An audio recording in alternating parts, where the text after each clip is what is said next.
Hello everyone, I am Farah and my YouTube channel name is Unique Classes. I hope all of you well.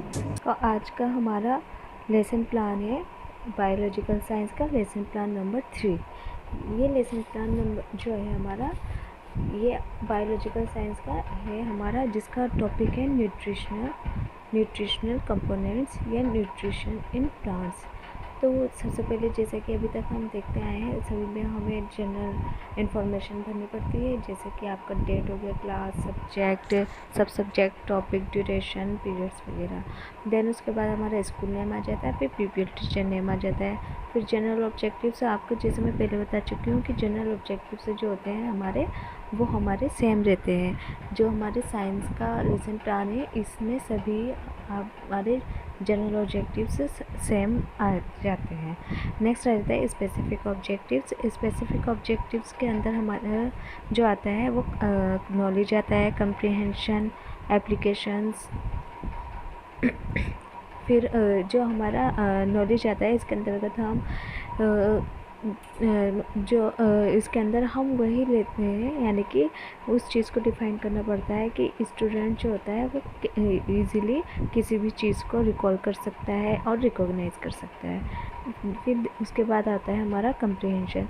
इसमें हमारा students क्या होता है कि जो न्यूट्रिशनल कंपोनेंट्स या आपका टॉपिक जो भी है उसको ईज़िली डिस्क्राइब करता है और उसको एक टॉपिक से दूसरे टॉपिक के अकॉर्डिंग कंपेयर करता है। फिर एप्लीकेशन यानी कि वो अप्लाई कर देखता है कि हाँ, जो हम सीख रहे हैं या हमें जो बताया जा रहा है या जो हम पढ़ रहे हैं वो रियल में अप्लाई हो रहा है किसी चीज़ पर या नहीं।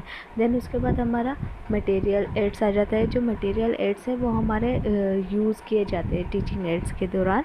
तो हमारे इसके अंदर रोलर बोर्ड आता है, चाक हो गया, टेस्टर, पॉइंटर और चार्ट वगैरह, जो भी आप इसमें एडिशनल थिंग्स वगैरह यूज़ करना चाहते हैं। देन उसके बाद हमारा प्रीवियस नॉलेज आ जाता है। फिर उसके बाद हमारा इंट्रोडक्टरी क्वेश्चंस आ जाते हैं। इंट्रोडक्टरी क्वेश्चंस में लास्ट क्वेश्चन हमारा ऐसे आता है कि ऐसे बनाना चाहिए जिसमें हमारा स्टूडेंट जो होता है उसको प्रॉब्लम क्रिएट हो जाती है, ताकि जो पीपल टीचर होता है वो लास्ट में अपना स्टेटमेंट दे सके, यानी कि वो बता सके कि हाँ, यानी कि so students today we will discuss about nutrition in plants या न्यूट्रिएंट्स इन प्लांट्स या nutritional components in plants. Then उसके बाद हमारा आ जाता है teaching point, specification of behavioural term, people teacher activities, then student responses, method, techniques, teaching aids used. Then उसके बाद आता है हमारा black board work and evaluation.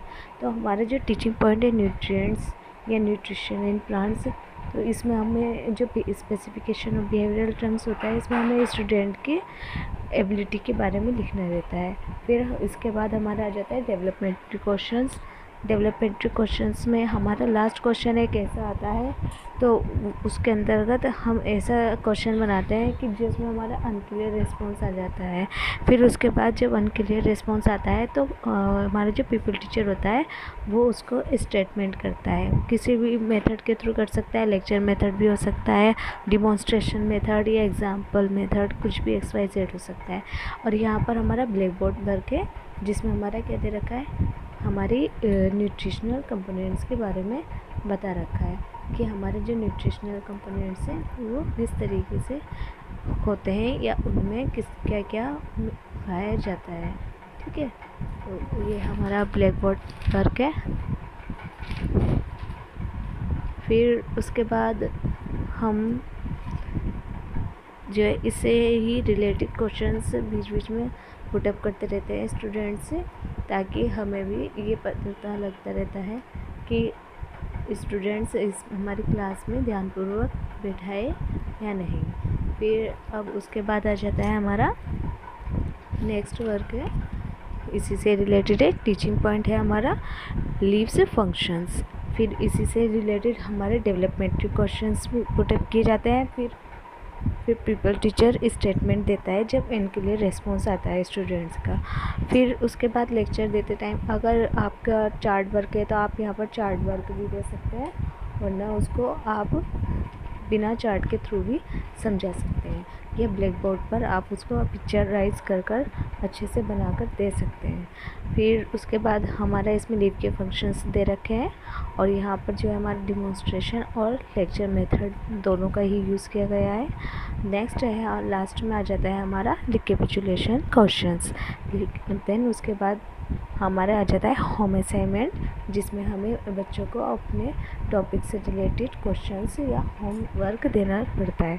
तो इसमें जो होम असाइनमेंट होता है तो हमें वही चीज़ इंक्लूड करनी होती है जिसमें हम जो अपना आंसर बच्चे से चाहते हैं वो डायरेक्ट इसका आंसर दे सकता है। फिर उसके बाद हमारा कमेंट्स रहता है। कमेंट्स में जो हमारा सुपरवाइज़र होते हैं, यानी कि जो पीपल टीचर की एक्टिविटीज़ को नोटिस करते हैं, उनके परफॉर्मेंस देखते हैं, वो अपने कमेंट्स इसमें लिखते हैं। फिर उसके बाद इसमें सिग्नेचर ऑफ सुपरवाइज़र रह जाता है। आई होप आप लोगों को मेरा लेसन प्लान पसंद आया होगा। तो thank you and have a nice day.